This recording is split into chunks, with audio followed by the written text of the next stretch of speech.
little bit about the 10 components to employment. Now, anyone, just out of curiosity, how many people know what the first component to employment really is? Because, believe it or not, if you don't know what the first component to employment is, you will struggle with employment your entire life. If you don't know what the first component to employment is. So, let's ask around the room. What's the first component to employment? I don't know if this is the first, but I would say one of the components, research. Research, okay, great. Yes. Timeliness. Timeliness, what do you say? Timeliness, what do you mean? Being on time, showing up every day. Okay, great. Yes? Selling yourself. Selling yourself, okay, great. Okay, so I'm gonna tell you what the first component to employment is. Believe it or not, the first component to employment is goal setting.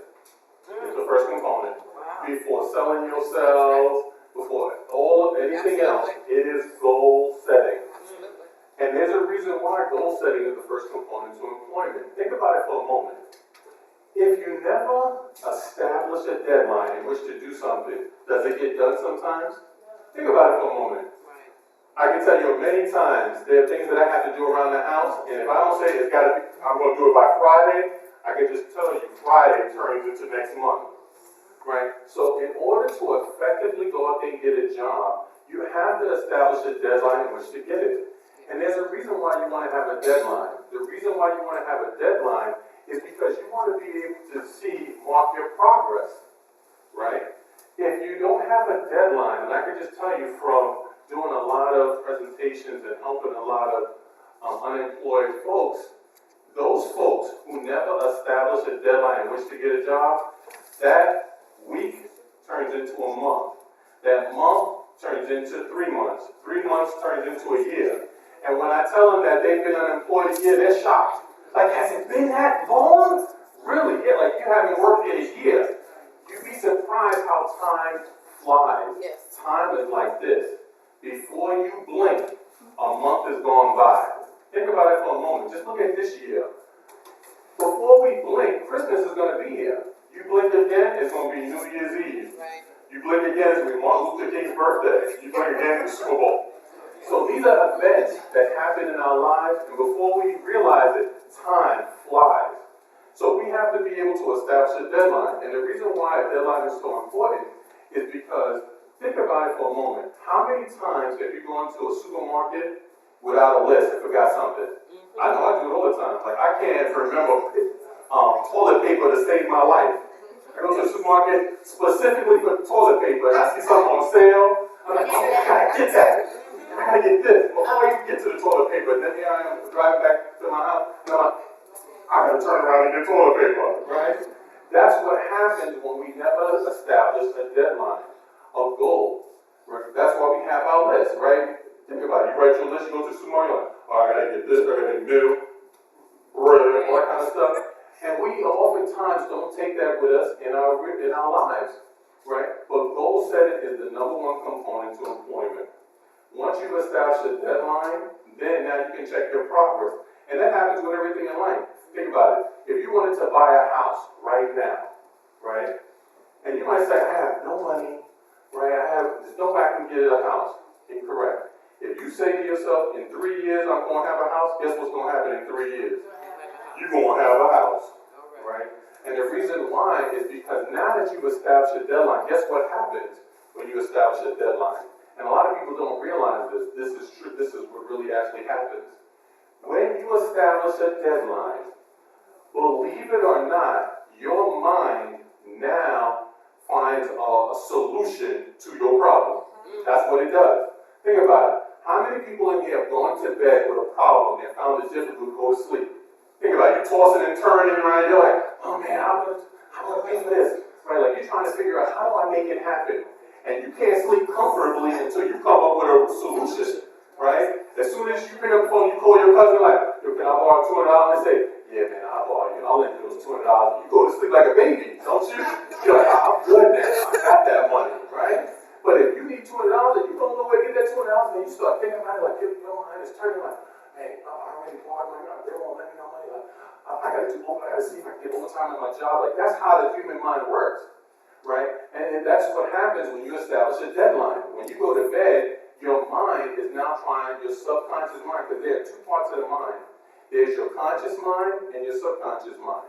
Your subconscious mind is the part of the mind that tries to figure out, how do I make it happen? So if you say to yourself, in 3 years, I'm going to buy a house, guess what's going to happen? Your mind now starts wondering, how am I going to make it happen? Right? And now you start thinking, okay, first thing I got to do, I might have to get a second job. I might have to eliminate certain things. Like I had a friend of mine who said he was going to buy a house. Guess what the first thing he did to help try to buy that house?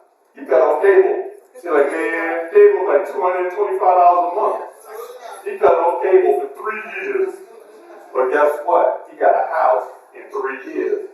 Because that's $225 a year. You might be missing out on your soaps, right? You might be missing on American Idol. But guess what? In 3 years, now you have a house.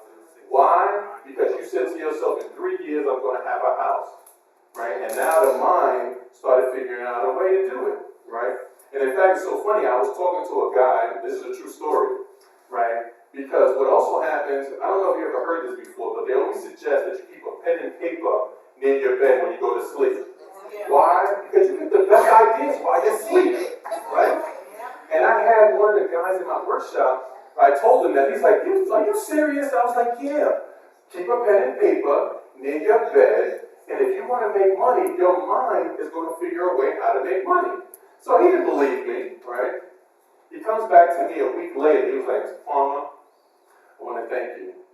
I figured out a way to become a millionaire just because you told me to keep a pen and paper in my bed. And I was like, you figured out how to become a millionaire?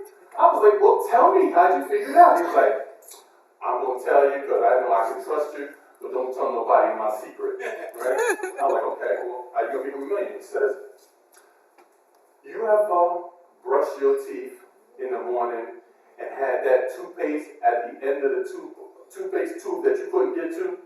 I got a solution for it. My toothpaste tube is going to have opening on both ends. So now when you get to the end where the toothpaste is at, you just open up that end. And you put your toothpaste on that toothbrush. I was like, man, that was a good idea, right?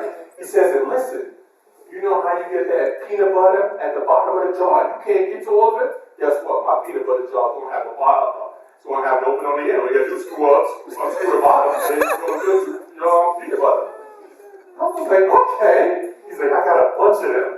I was like, he said, in fact, I'm going to make you a millionaire too. I'm going to give you $1 million idea, right? And you're going to use this $1 million idea and make yourself a millionaire. So I'm working on, I'm going to tell you what it is, so when you see it in the stores, you know it was by me, right? He said, you ever notice when you go to the shower, right, you're taking a shower, and you wash under your armpits, and then you don't want to use it on your face? I got a perfect solution for that. One side is going to say armpit, and the other side is going to say face. So now you know which side you use on your face and what side you use on your armpit. That way you know you don't mix it up. That one's for you. Right? So when you see that towel that says armpit and face, you know it was mine. Right?